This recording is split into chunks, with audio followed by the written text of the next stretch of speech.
Shalom, selamat pagi. Perkenalkan, nama saya Alfred Mbokutan 5 dari Prodi Agribisnis dengan NIM 2225016. Bentuk-bentuk kekerasan seksual yang terjadi pada M. 1. Pelecehan seksual non-fisik, kata-kata dan psikologis, yakni komentar tentang tubuh M. Ini membuat suasana tidak nyaman dan bermusuhan. Mengirim pesan bernada seksual di malam hari. Ini gangguan lewat internet yang melanggar privasi dan menunjukkan niat buruk di luar pekerjaan.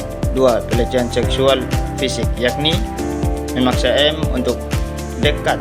Ini paksaan fisik dan melanggar ruang pribadi M. Menyentuh paha M tanpa izin. Ini sentuhan pada bagian tubuh pribadi tanpa persetujuan, pelanggaran serius. 3. Pelecehan dengan paksaan, yakni merayu dan menahan pintu mobil setelah M menolak dan meminta turun. Ini paksaan dan jebakan L menggunakan kekuatan untuk membuat M tetap di situasi berbahaya, seperti mencoba paksa tindakan lebih lanjut. Kesimpulannya, bentuk-bentuk kekerasan yang terjadi pada M membuatnya merasa tidaknya aman dan melanggar privasinya.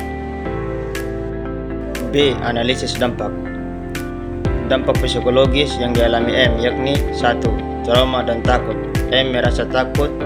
Yang normal sebagian respon trauma bisa ada kenangan buruk, mimpi buruk atau cemas saat ingat kejadian atau bertemu L. 2. Merasa tidak berdaya dan rendah diri. Tindakan M diabaikan membuat ia merasa tidak dihargai dan kehilangan kendali atas tubuhnya. 3. Rasa bersalah dan menyalahkan diri. M mungkin berpikir, apa salah saya sampai dia begitu? Ini respon umum korban. 4. Gangguan kecemasan dan depresi. Bisa memicu cemas sosial, panik atau depresi seperti sedih dalam putus asa, dan hilang minat pada hal-hal yang disukai. Kesimpulannya, M merasa cemas dan trauma dari pengalaman itu. Dampak sosial yang dialami M, yakni 1. Isolasi sosial. M menarik diri dari kegiatan organisasi yang membuat dia kesepian dan terputus dari teman. 2. Merusak hubungan pertemanan. Teman mengatakan diam saja, dalam bentuk menyalahkan korban yang sakit hati dan rusak kepercayaan. 3. Stigma dan malu. M khawatir tidak dipercaya karena stigma sosial sering pertanyakan reputasi korban. Kesimpulannya, M sulit melapor karena khawatir reputasi organisasi rusak dan tidak dipercayai orang lain. Dampak akademik yang dialami M, yakni 1. Menurutnya prestasi. Stres dan trauma membuat M sulit berkonsentrasi, mengingat pelajaran atau mengerjakan tugas. Yang kedua, tidak masuk kelas.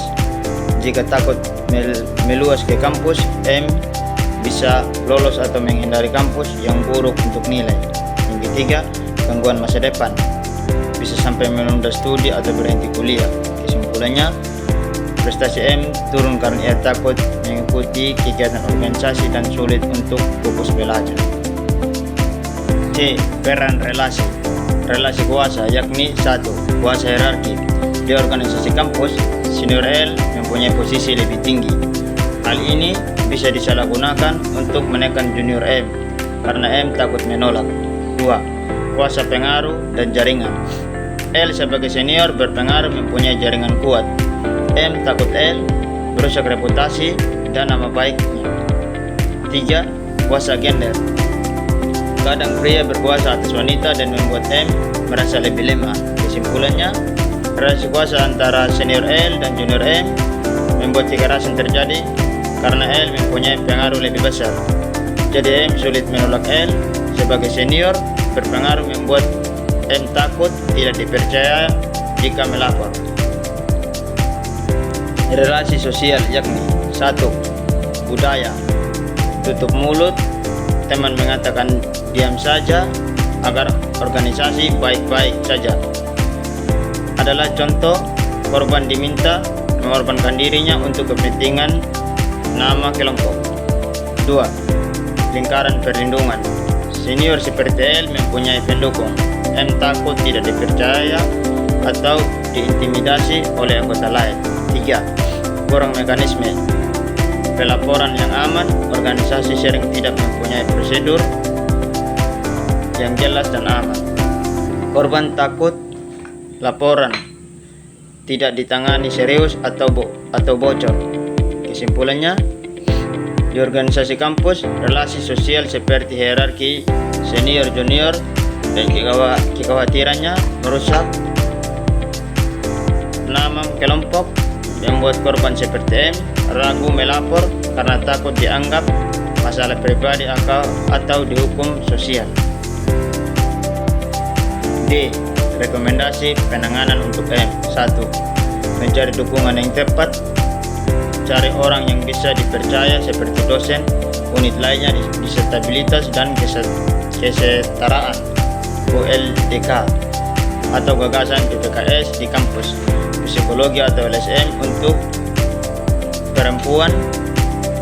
Mereka wajib tangani laporan rahasia. 2. Simpan bukti. Simpan pesan seksual dari L.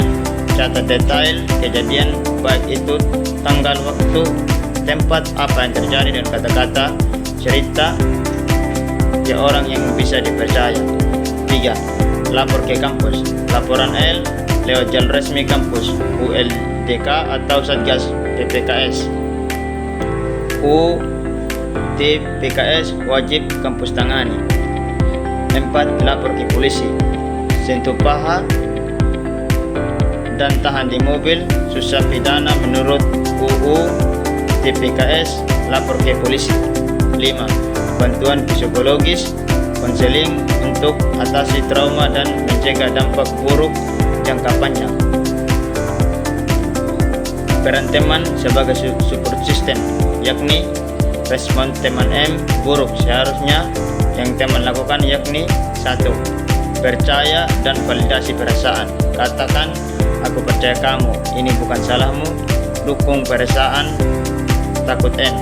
Yang kedua, mendengar tanpa menghakimi. Berita ruang cerita tanpa memotong. Saran tidak diminta atau disalahkan. 3. Dukungan keputusan.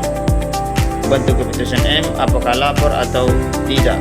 Jangan paksa, diam saja. Keempat, tawarkan bantuan praktis. Tawarkan menemani ke konseling, lapor atau hindari L. 5. Menjaga rahasia. Jangan menyebarkan cerita tanpa izin agar tidak mendapat trauma. Kesimpulan, rekomendasi penanganan teman harus sebagai support system dengan mendengarkan M tanpa menghakimi, dorong M melapor, dan jangan menyarankan untuk diam. Yang seharusnya dilakukan M harus melapor ke pihak kampus seperti dosen pembimbing atau unit pencegahan kekerasan. Cari bantuan psikolog dan dokumentasi kejadian. Organisasi kampus perlu aturan yang jelas untuk mencegah kekerasan dan mendukung korban tanpa stigma.